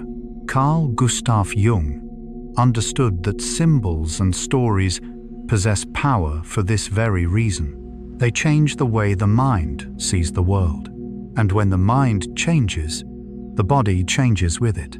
Tonight, as you rest quietly in this gentle darkness, try thinking about that very slowly. That somewhere inside the silent space of your skull, your brain is still continuously predicting tomorrow. It is asking, am I safe? What will happen next? Will this pain ever end? And perhaps the gentlest thing a human being can sometimes do for themselves is offer the nervous system a new signal. A signal saying, perhaps the future is not as frightening as I imagine. Because sometimes, even the smallest spark of hope is enough to make the entire body begin breathing more slowly in silence. Placebo in medical research. If hope can make human beings feel better, if belief can soften pain, if expectation alone can change the body, then how do scientists know whether a medicine truly works? How do they distinguish between the power of chemistry and the power of the mind? Perhaps this is where placebo became one of the most important tools in the entire history of medicine. Not to deceive people, but to protect science from deceiving itself. Because human beings are creatures profoundly influenced by hope, and sometimes that very fact makes discovering truth far more difficult than we imagine. Imagine a patient taking a new medication. They hear that the treatment is extremely promising. They believe it will help them. Several weeks later, they begin feeling better. But what truly happened? Did the medicine genuinely work? Or did the brain respond to hope itself? Or perhaps the symptoms would have naturally improved over time, even without treatment. This is where science learned it must question even human experience itself. Not because feelings are false, but because human experience is deeply complex. Carl Gustav Jung once wrote, "Thinking is difficult. That's why most people judge." Perhaps in science, the hardest thing is this: not immediately believing what one wishes to believe. A doctor wants patients to recover. A patient wants to become healthy. A researcher wants their work to succeed. All of these desires are profoundly human. And because of that, modern medicine had to create systems capable of protecting truth from excessive hope. That is why placebo became so important in medical research. It became a kind of mirror allowing science to see how much improvement comes from the medicine itself and how much comes from expectation. There is something fascinating about the fact that placebo is both evidence of the mind's power and a warning that the mind can sometimes mislead us. Human beings do not experience life only through the body. We experience it through the stories we believe. If a person believes a medicine will help them, the brain may genuinely reduce their experience of pain. And that makes evaluating treatments far more complicated than it first appears. That is why modern research began using randomized trials, double-blind methods, placebo controls. These concepts sound cold and technical, but in truth, they were created to protect research from the vulnerability of the human mind itself. In a randomized trial, patients are divided into groups randomly. Some receive the real treatment. Others receive placebo. No one is selected based on desire or emotion, because otherwise, unconscious bias could quietly enter the results. In a double-blind study, even doctors and patients do not know who is receiving the real medication. This may sound extreme, but it became necessary because even a doctor's expectations can influence a patient. A hopeful glance, a slightly warmer tone of voice, a subtle difference in behavior. All these things can alter human experience. Perhaps this reveals something profoundly deep. Human beings influence one another far more than we realize. Carl Gustav Jung understood this long before modern neuroscience emerged. He believed the human psyche never exists in isolation. We constantly reflect one another's emotions, expectations, and inner states. He once wrote, "The meeting of two personalities is like the contact of two chemical substances. If there is any reaction, both are transformed." Perhaps this is true in medicine as well. A doctor does not only bring medication, they also bring attitude, confidence, anxiety, hope, and even the state of their own nervous system. And patients sense all of it. Perhaps that is why science requires placebo controls. Not because human beings are weak, but because the human mind is powerful. A new treatment may appear promising simply because patients expect improvement, symptoms naturally fluctuate, or researchers unconsciously interpret results more positively. And without caution, hope can easily be mistaken for truth. There is something both beautiful and sad in this. Beautiful, because it reveals how deeply the mind influences the body, but also sad, because human beings sometimes believe so easily in what they desperately want to believe. Carl Gustav Jung once wrote, "People cannot stand too much reality," perhaps because reality can sometimes feel more painful than hope itself. A sick person wants to believe they will recover. A family wants to believe a new treatment will save someone they love. A society wants to believe in miraculous healing stories. And sometimes, that belief becomes so powerful, it clouds the ability to see clearly. That is why modern science learned to become strict with itself, not to destroy hope, but to protect people from dangerous illusions. Because the history of medicine is filled with treatments that once appeared effective, but were actually only placebo or natural recovery. Without placebo controls, many useless treatments might have been trusted for decades. Perhaps this is one of the most mature lessons science ever learned, the ability to say, perhaps we were wrong, and that is difficult for human beings, because we crave certainty. We want to feel that we understand the world, but placebo forces science to accept something humbling. The human mind is far more complicated than we imagined.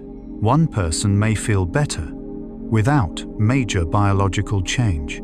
Another may fail to notice improvement even while the body recovers. Subjective experience is always layered with unconscious processes. Carl Gustav Jung understood this deeply. He believed much of psychological life unfolds beneath consciousness. Human beings often do not truly know what is influencing them, and placebo seems to provide evidence for exactly that. A person feels relief without fully understanding why. Someone responds to expectation while believing they are responding only to medicine. Perhaps the most beautiful thing about placebo science is this: it does not deny the power of the mind. On the contrary, it acknowledges that power and then attempts to measure it as honestly as possible. There is something rare in that balance between hope and truth, between compassion and precision. Perhaps that is why placebo feels both scientific and almost philosophical, because it forces human beings to confront a very deep truth. We do not live only through what happens.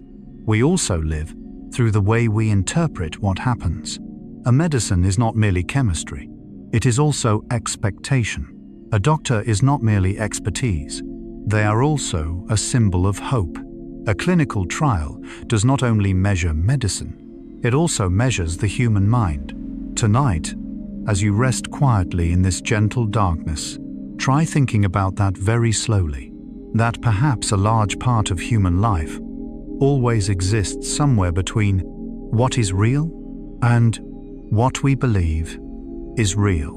Perhaps that is why human beings need both hope and truth. Hope helps people continue moving forward, but truth prevents us from becoming lost inside comforting illusions. And perhaps the most beautiful science is not science that denies the human soul, but science honest enough to look directly at the strange power of the mind, while still continuing to search for truth with humility. Placebo shows that the boundary between mind and body is not separate, and perhaps, after everything placebo has revealed to science, from the power of expectation to the influence of ritual, to the way the brain predicts the future and changes the body according to those predictions, an old boundary slowly begins dissolving. The boundary between ment and body. For a very long time, human beings viewed those two things as separate worlds. The body was matter, the brain was biology, while thoughts, emotions, and hope were merely vague things floating somewhere above. But placebo seems to whisper the opposite, that even a single thought can leave traces inside the blood, the nervous system, and the heartbeat itself. Carl Gustav Jung once wrote, "Psyche and matter are contained in one and the same world, and moreover are in continuous contact with one another." Perhaps long before modern neuroscience existed, Jung sensed what placebo is now slowly demonstrating through data and brain scans. Mind and body were never truly separate. They have always been speaking to one another in silence, a conversation unfolding every second, without most people ever noticing. Think about that. Very slowly, an anxious thought can make the heart beat faster. A painful memory can tighten the throat. Unexpected good news can make the entire body feel lighter within seconds. A feeling of safety can deepen breathing. All of this feels familiar to human life. And yet sometimes we forget that every one of these reactions is real biology. Not metaphor, not poetry, but electrical signals, hormones, and neurotransmitters changing inside the body. Placebo makes this clearer than ever before. When a person believes they are being healed, the brain can genuinely alter its activity. Regions associated with pain begin functioning differently. Heart rhythms change, stress decreases. Chemicals connected to comfort and relief are released. A thought leaves fingerprints inside biology.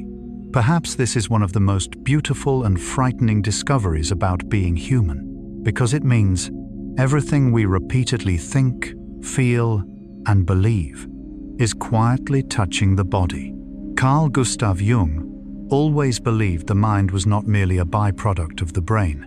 He viewed the psyche, the soul, or inner psychological life as a deeply real dimension of human existence. He once wrote, "The psyche is the greatest of all cosmic wonders. and the sine qua non of the world as an object. Perhaps placebo is where modern science begins touching that truth. That meaning does not exist only in poetry or philosophy. It can become biology. A person who feels loved possesses a different nervous system state than someone trapped in chronic loneliness. A person living with hope may experience suffering differently than someone who has completely lost faith. A child raised in safety develops a body that responds differently to the world than a child raised in fear. And all these experiences leave real, physical traces. Perhaps modern people underestimate the power of emotion because emotions cannot be seen directly with the eyes. But the body always sees them. The brain always sees them. The nervous system always remembers. A painful sentence can remain inside the body for years. A feeling of abandonment can leave the nervous system permanently alert. A gentle memory can become a place of refuge during the hardest seasons of life. Perhaps that is why placebo is no longer merely a story about a fake pill. It becomes a story about the way human beings truly exist, not as machines, but as creatures living through, meaning symbols, emotions, connection, and hope. For centuries, medicine separated mind from body because doing so made scientific study easier. And that separation helped science progress enormously. But placebo now seems to be drawing those worlds together once again, not in a mystical way, but in a profoundly biological one. A thought can change hormones. An emotion can influence the immune system. A belief can alter pain itself. This does not mean all illness comes from the mind, and that distinction matters deeply. Human beings still become sick because of virus, bacteria, genetic disorders, accidents, and countless physical causes. But placebo reveals something essential.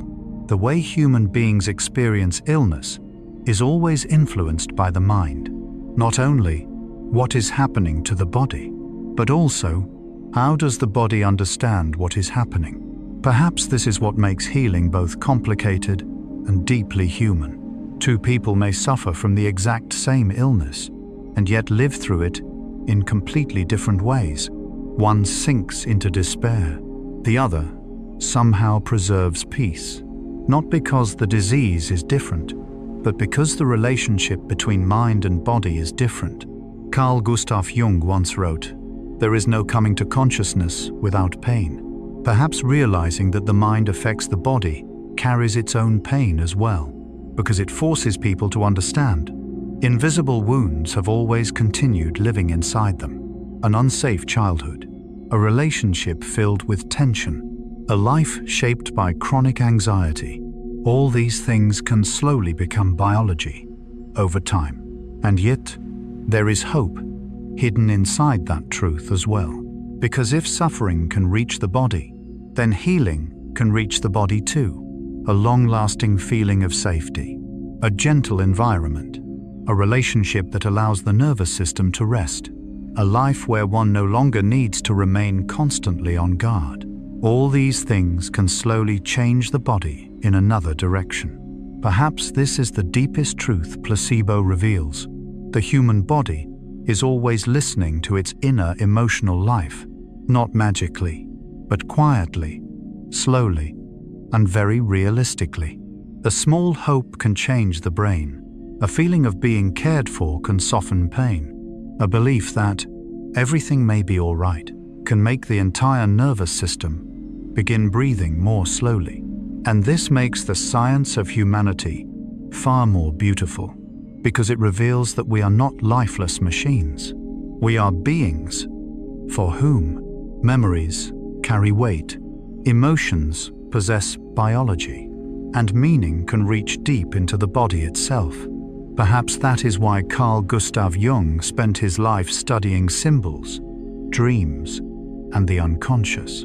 He understood that human beings cannot fully heal by repairing only the physical body, because beneath the body, there is always an inner psychological life quietly influencing everything.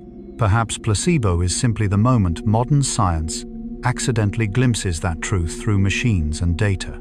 A moment when evidence begins touching something human beings have sensed intuitively for a very long time, that hope can truly change us. Tonight, as you rest quietly in this gentle darkness, try thinking about that very slowly. That perhaps your mind has never existed only inside your head. It lives inside every heartbeat, every breath, every small reaction within the body. What you believe, what you fear, what you hope for, all leave real traces within you. And perhaps that is why human beings need more than medicine alone in order to heal. We also need feelings of safety, connection, meaning, and the belief that something gentle still waits ahead in life. Because sometimes, even the smallest spark of hope is enough to make the entire body begin changing quietly in the dark. Healing begins even before medicine takes effect. After everything, placebo has quietly revealed that thoughts can leave traces inside the body, that hope can alter the nervous system, that fear can become pain, and that mind and body were never truly separate. One final and very gentle truth begins to emerge. Perhaps healing does not begin when medicine enters the bloodstream. Perhaps it begins much earlier, from the very moment a human being feels, maybe I'm going to be all right.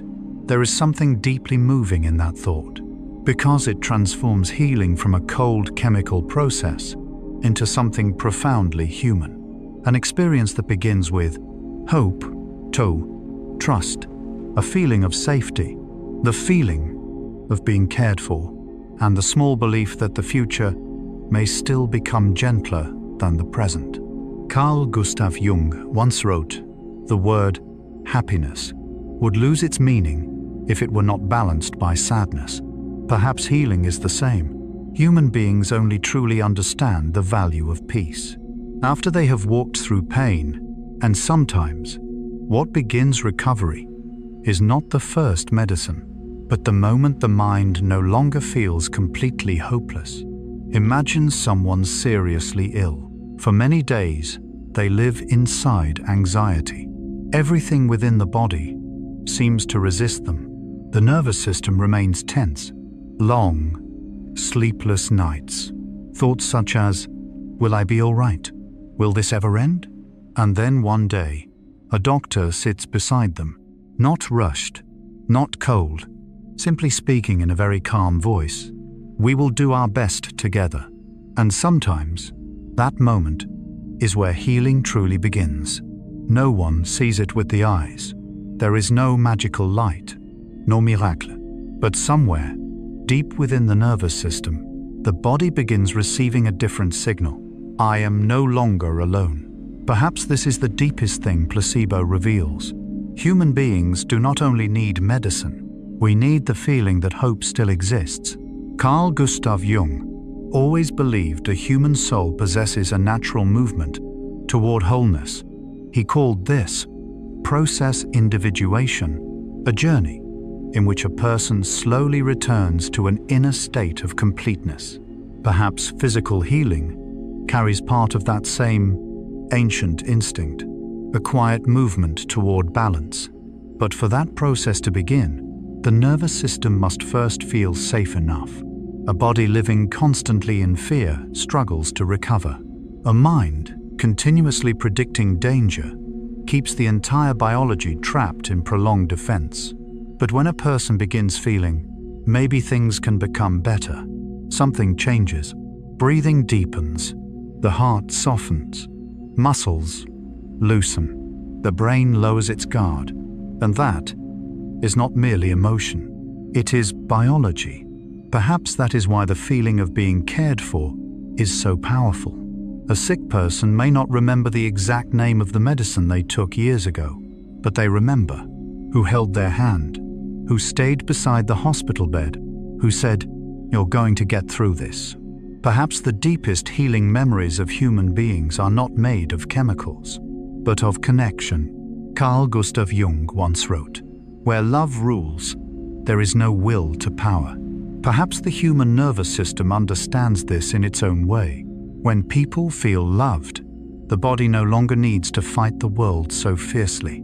There is something deeply sad about modern life. Many people live for years without ever truly feeling safe. They work inside chronic stress. They sleep carrying unresolved worries. They move through life believing they must always remain strong, and eventually, the body begins speaking. Insomnia, headaches, exhaustion, anxiety, chronic pain. Sometimes, it is not only the body that has been wounded, it is the nervous system that has gone too long without rest. Placebo helps us see this more clearly. It reveals that simply feeling, "Someone is helping me," can sometimes be enough to change the body. Not enough to cure every illness completely, but enough to soften suffering. Enough to help a person endure. Enough to allow the nervous system to stop panicking for a moment. Perhaps healing always begins when the body receives the signal, "You can relax a little now." A crying child calms when held. A terrified person breathes more steadily when someone says, "I'm here." A patient feels lighter simply because a doctor does not treat them like a broken machine. These are very small moments, but the nervous system remembers them deeply. Carl Gustav Jung understood that human beings cannot live without meaning. He once wrote, "Man can stand the most incredible hardships when he is convinced that they make sense." Perhaps healing begins there too, when pain no longer feels completely meaningless, when a person begins feeling, "Maybe I still have a future. Maybe life does not end here." A tiny spark of hope can sometimes redirect the entire nervous system. This does not mean hope cures everything. It would be cruel to turn placebo into a false promise. There are illnesses modern medicine still cannot fully heal. There are pains that do not disappear through belief alone. And there are losses no comforting words can immediately soften. But placebo reveals something very real. Even when human beings cannot fully control illness, they can still change the way the body experiences that illness.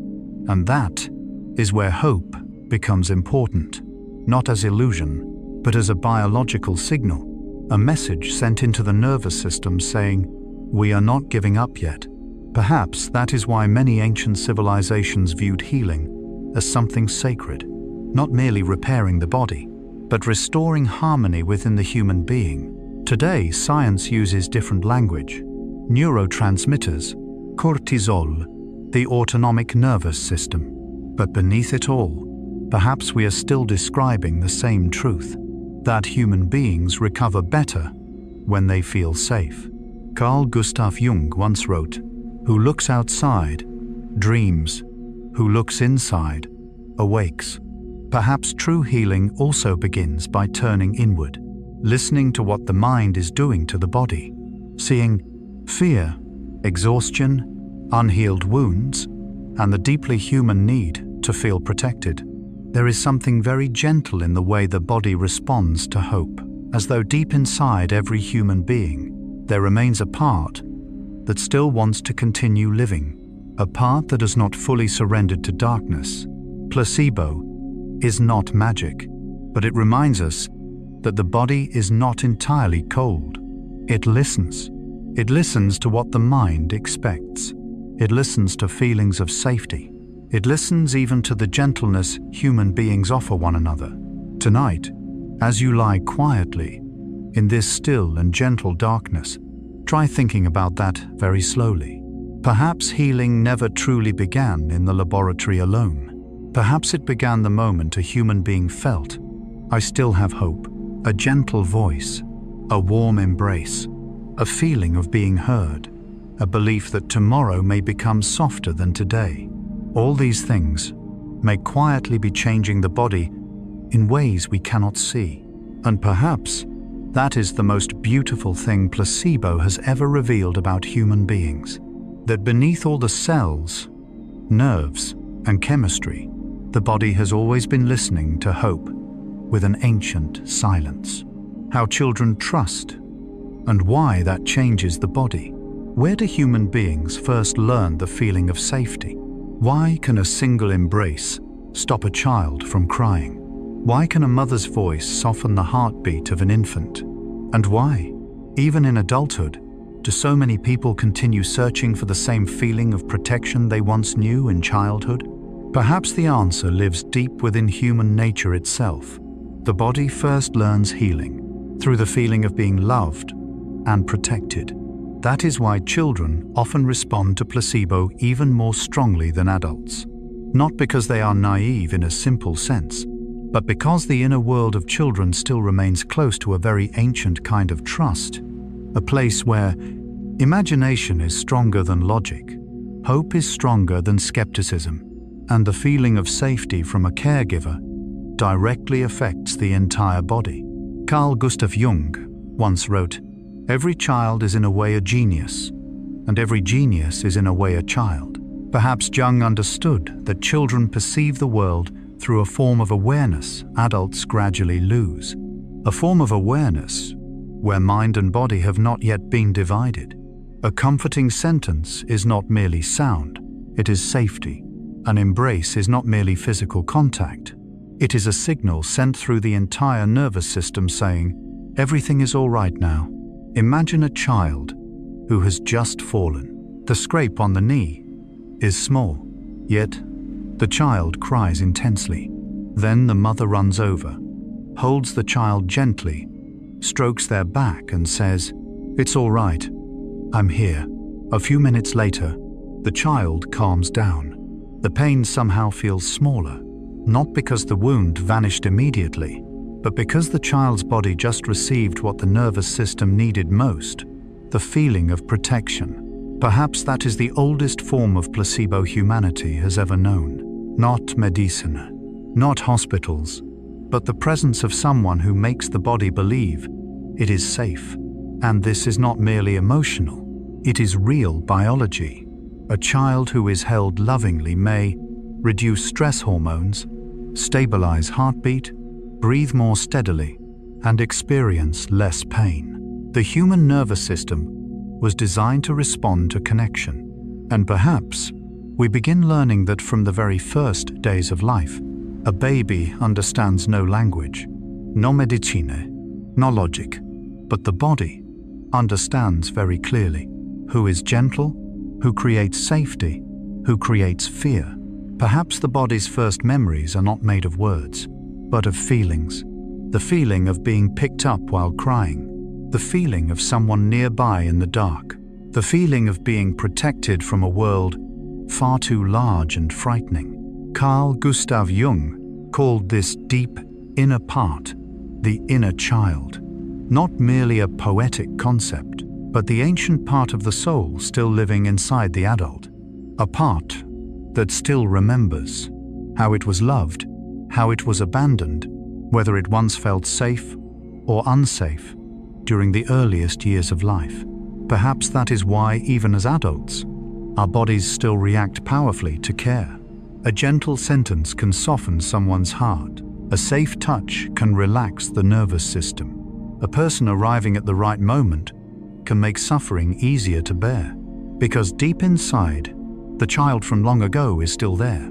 Carl Gustav Jung once wrote, "In every adult there lurks a child, an eternal child, something that is always becoming, is never completed." Perhaps placebo in adulthood touches that very part. The part still wanting to believe, someone will help me, I am still protected, everything will be all right. As human beings grow older, we learn skepticism, we learn defense, we learn not to trust so easily. But the nervous system deep beneath those layers does not completely change. It still responds to gentleness, feelings of safety, and sincere connection. Perhaps that is why people who experienced unsafe childhoods often struggle to relax as adults. Their nervous systems learned very early that the world was not entirely safe, and so the brain begins predicting danger, even when the present is no longer threatening. A person raised in chronic tension may remain constantly alert, unable to sleep deeply, easily anxious, easily lonely, even among many people. Not because they are weak, but because the body is remembering a very old survival strategy. Placebo helps science see this more clearly. It reveals that the feeling of being cared for is not secondary. It is part of human biology itself. A child hurts less when parents are nearby. A patient recovers better when they feel cared for. A human being becomes calmer when they know they are not alone. This may sound simple, but it touches something profoundly deep in human evolution. Human beings survived through connection.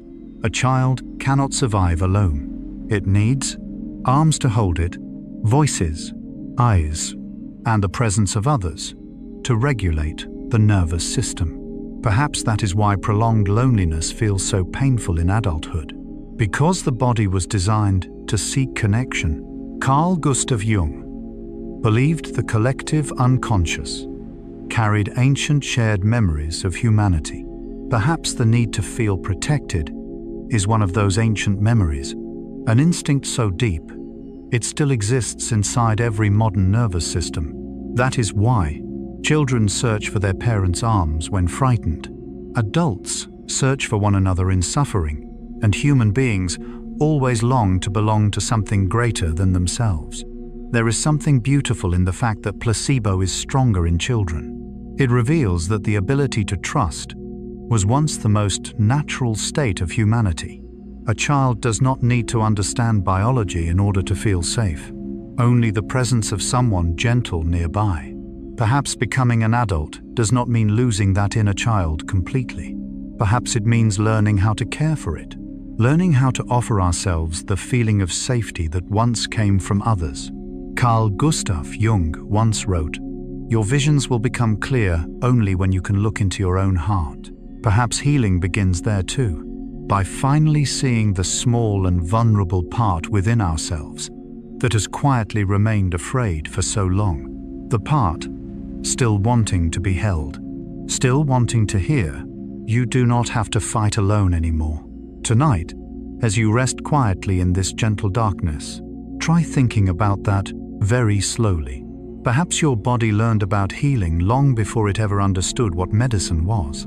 Perhaps it began with the first embrace, the first comforting voice, the first feeling of protection. And perhaps the deepest part of the human nervous system has spent an entire lifetime searching for that feeling again.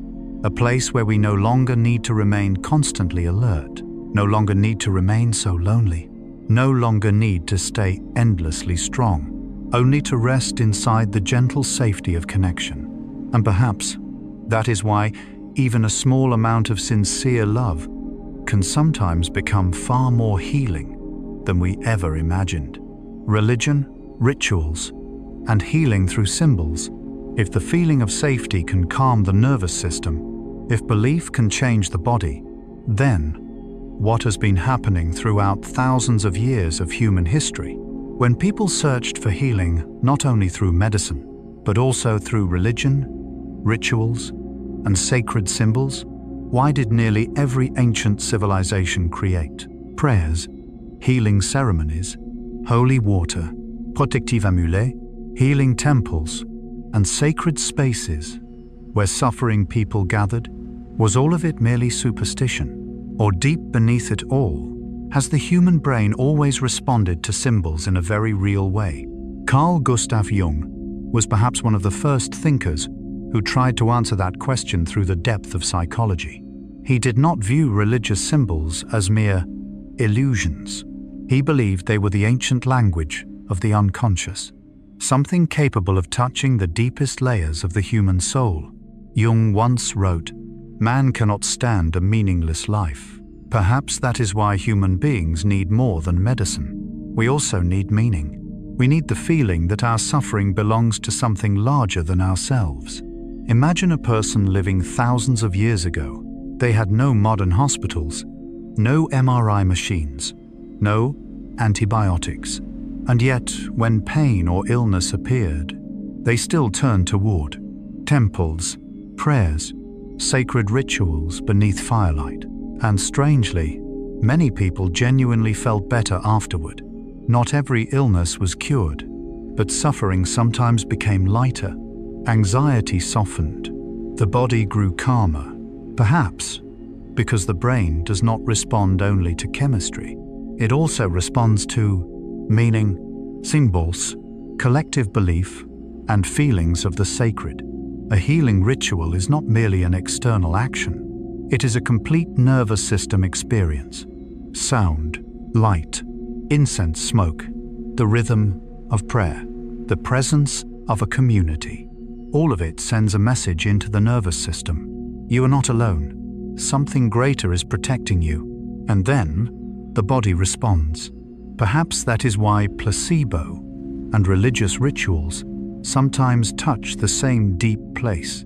Not because they are fake, but because both activate an ancient human ability, the search for safety through meaning. Carl Gustav Jung called these ancient images archetypes, symbols living within the collective unconscious of humanity.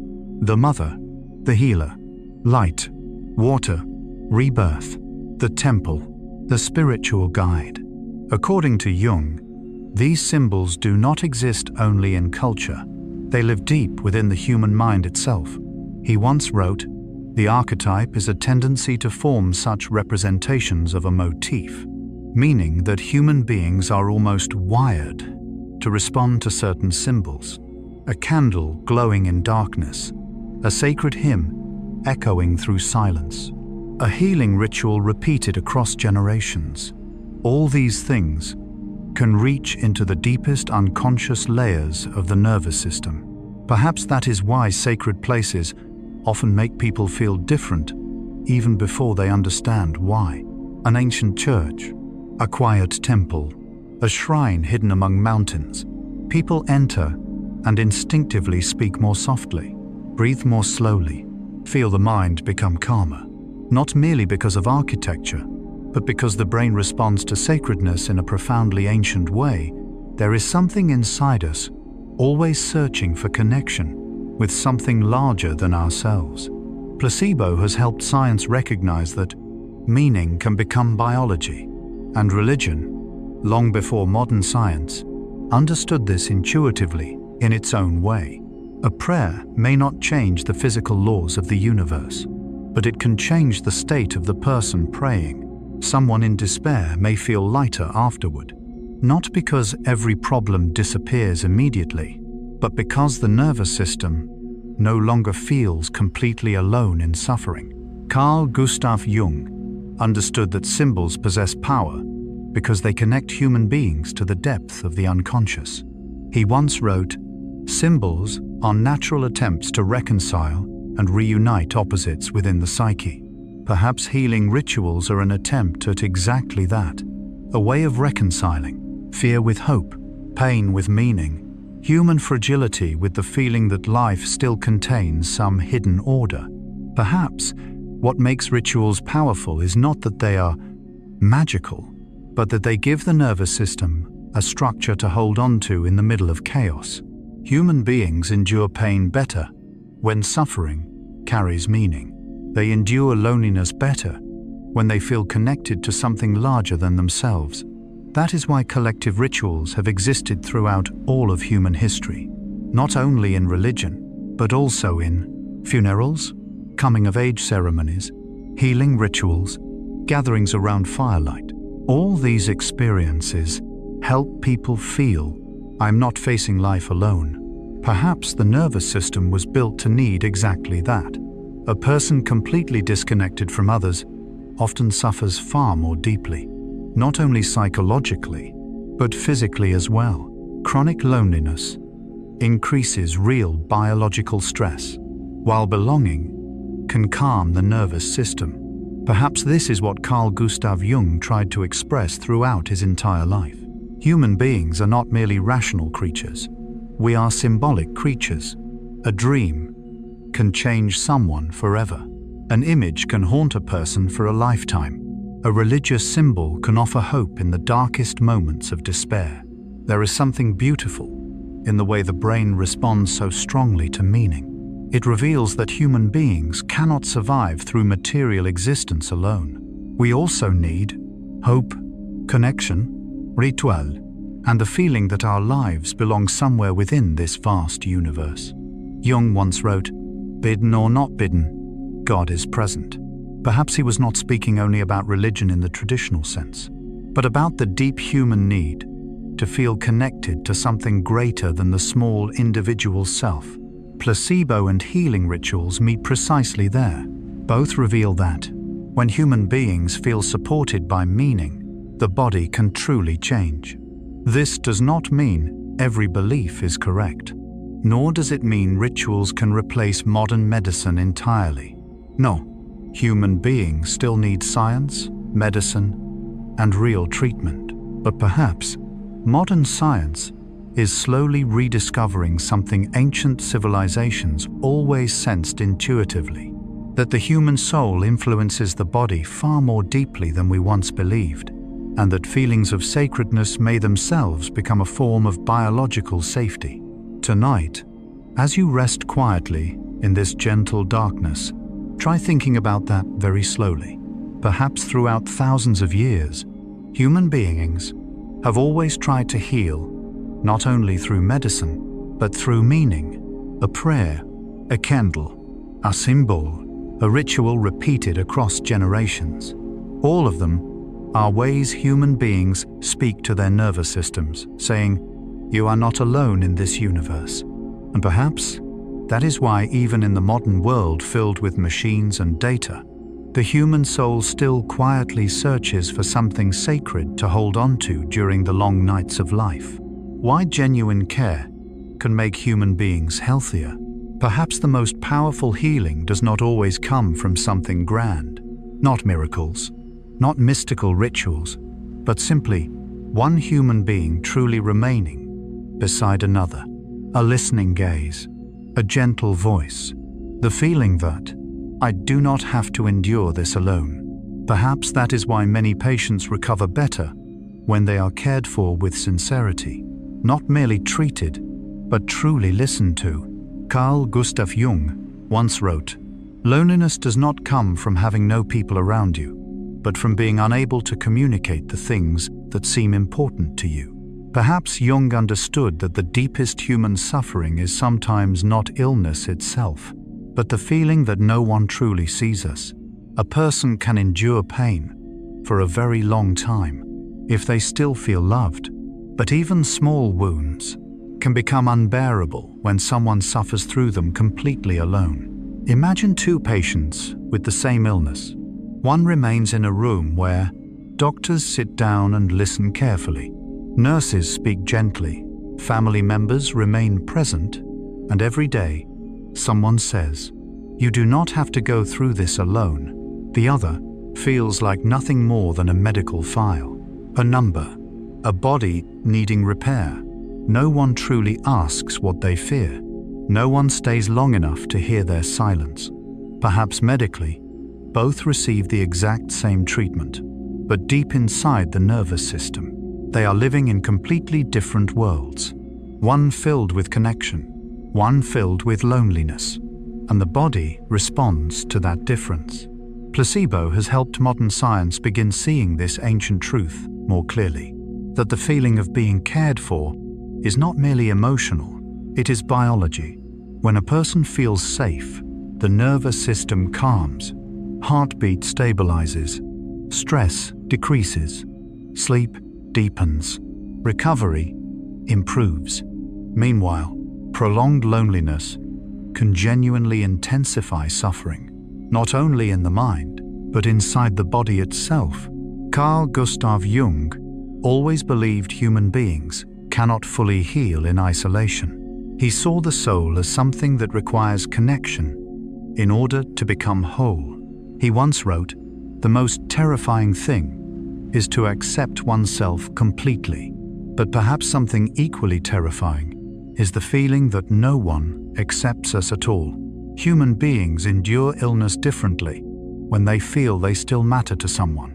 A person suffering yet deeply loved often finds the strength to continue longer, not because they hurt less, but because they are no longer completely alone inside their pain. Perhaps this is the deepest thing placebo science is beginning to understand. Healing is not only a biological battle, it is also an emotional experience. A nervous system constantly asking, "Am I safe? Have I been abandoned? Is someone here with me?" And if the answer is yes, the body begins responding differently. This may sound soft in the modern world. We are taught to be strong, independent, self-sufficient, but deep beneath all that, human beings remain creatures who need connection. A child left alone too long will panic. An adult feels the same thing. They have simply learned to hide it better. Carl Gustav Jung described these as unconscious parts that never completely disappear. The inner child remains there, still wanting to be seen, still wanting to be understood, still wanting to know, "I matter to someone." Perhaps that is why empathy in medicine can become so powerful. A good doctor does not merely treat disease. They make patients feel you are still a human being, not merely symptoms. A sincere look sometimes carries more power than people realize.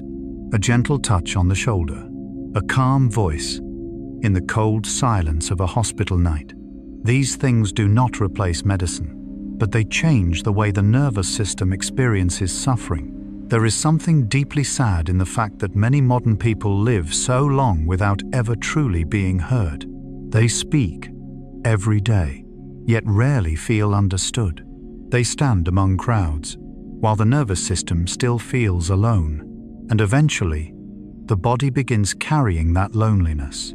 Chronic stress, insomnia, anxiety, chronic pain, emotional exhaustion. Perhaps much human suffering does not come only from what happened to people, but from having to endure it alone for too long. Carl Gustav Jung once wrote, "Knowing your own darkness is the best method for dealing with the darknesses of other people." Perhaps true healing begins when one person becomes present enough to remain beside another person's suffering without turning away. Not trying to fix everything immediately, not rushing to offer advice, simply remaining there, listening, understanding, and sending the nervous system a profoundly ancient signal. You are safe here. That is far more powerful than we imagine. Because the human nervous system was designed to regulate itself through connection, a panicked person can calm down beside someone peaceful. A suffering person can breathe more easily simply knowing someone remains beside them. That is not weakness. It is the nature of being human. Placebo reveals that even belief in being cared for can already create biological change. And that leads to a deeply beautiful truth. Sometimes the most healing thing is not medicine, but the feeling, "I am not alone." Perhaps that is why the simplest moments in life become unforgettable. The person sitting beside a hospital bed through the night, a hand holding yours while you are afraid, a message asking, "How are you today?" These things appear small, but the nervous system remembers them deeply. Carl Gustav Jung believed human beings become whole through relationships with others. No one fully understands themselves in complete isolation. We need to be reflected, seen, understood. Perhaps the body needs this too in order to heal. A nervous system trapped in loneliness remains permanently defensive, while connection allows the body to release that vigilance. That is why communities help human beings survive, families help children grow, and love can soften suffering. Not because the world suddenly becomes easy, but because people no longer face it alone. Tonight, as you lie quietly in this gentle darkness, try thinking about that very slowly. Perhaps deep inside, what the human body has always searched for is not only medicine, but the safety of connection, a place where we can finally relax, a place where we no longer need to remain endlessly strong, a place where pain is seen instead of ignored. And perhaps that is why even a small act of genuine care can sometimes make the entire nervous system begin softening in silence. Because deep inside every human being, there remains a part simply wanting to know, no matter how painful life becomes, "I have not been left behind alone." After everything we have quietly journeyed through together in this long night, From tiny placebo pills to the strange reactions of the brain, from fears that can become physical pain to the silent way hope changes the body. Perhaps the deepest thing this entire journey leaves behind is not about science alone, but about the way we see ourselves. For a very long time, human beings believed that the body and the mind were separate things, as if the body were a machine, while emotions were something vague, fragile, and somehow less real. But the placebo effect seems to whisper something entirely different, that every thought, every fear, every hope can leave traces inside the body. A painful memory can make the heart feel heavier. A gentle word can slow the breath. A feeling of being loved can finally allow the nervous system to stop guarding itself. And perhaps that is why human beings have never needed medicine alone in order to heal. We also need safety, connection, the feeling of being heard, and the belief that we are not completely alone in this life. Carl Gustav Jung once wrote, "Who looks outside, dreams. Who looks inside, awakes."